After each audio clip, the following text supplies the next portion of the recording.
Welcome to the magnificent Oregon coast. Ah, can you smell that salty, salty air? Oh, right. You can't yet, but you will soon.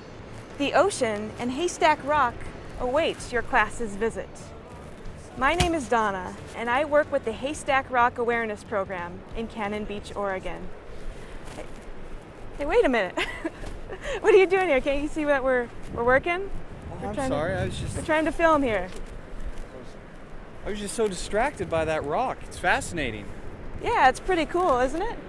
Wow, that really looks like a haystack to me. It does look like a haystack, but it's actually a huge rock that has a lot of different animals that live on and around it. Huh. And the program that I work with helps educate people on what kind of life lives there. Really?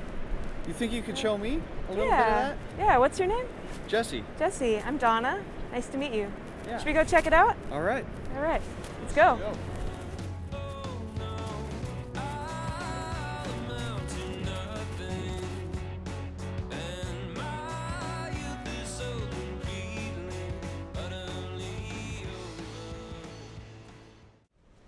If you want to check this out, this giant green sea anemone has hundreds and hundreds of tentacles on the rim of them. And those tentacles have lots of stinging cells in them. And those are called nematocysts. And they look like they're actually a flower, but they're actually an animal.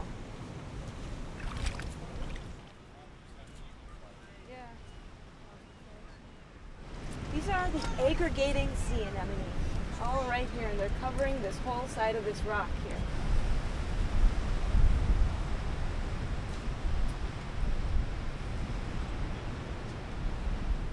What are these things?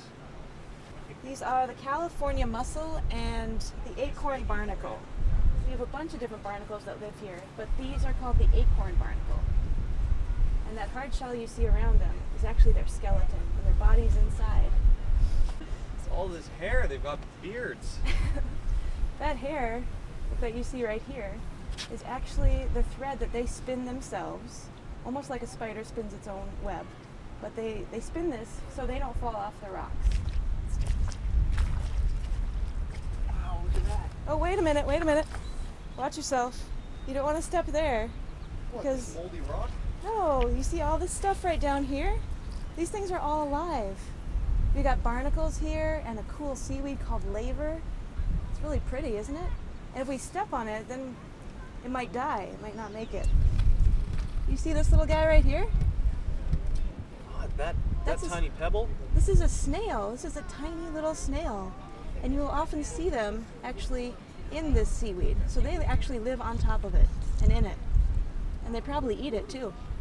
Oh, that makes sense. Yeah, so we don't really want to step on these rocks because all these things are alive. And too much stepping on them will cause them to die.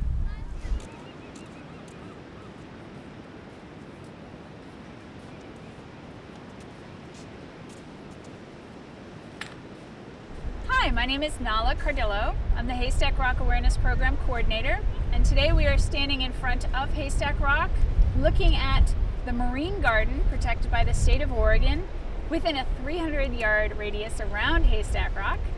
And then above the marine garden, you also see the Oregon Islands National Wildlife Refuge. That is, Haystack Rock is one of 1,853 offshore rocks, reefs, and islands that make up the wildlife refuge. And that area is protected for wildlife. So we're not going to go there, but we can explore the marine garden and learn about tidal creatures there. And every year, actually, hundreds of thousands of people come to Haystack Rock to do just that. So this is a very special place, both for wildlife and for people.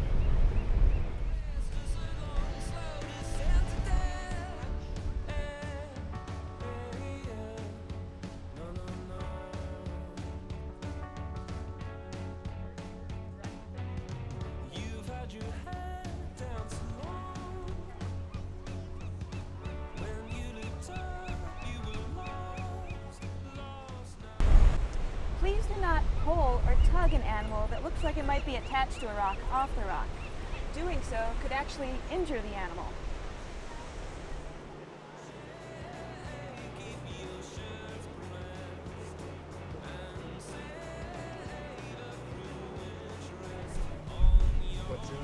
These are common murres. Common murres. And they nest on flat surfaces, just like that rock out there. Yeah, the cormorants actually nest on this rock, on Haystack Rock. They make their nests in all those white spots you see on the sides. But the pelican doesn't nest here. They actually usually nest further south.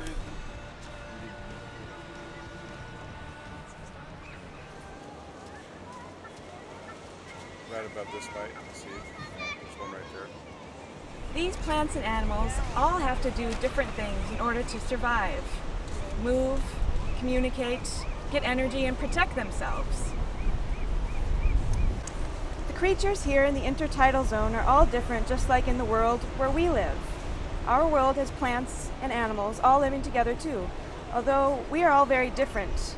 We also have very many similarities. We all need to eat, and we all need to protect ourselves in order to survive. To help us do that, it is important to understand the relationship between ourselves and others. Here at Haystack Rock's intertidal zone, we can see how important an algae is to a snail, and fish are to puffins, just like your mom's lasagna is important to your belly.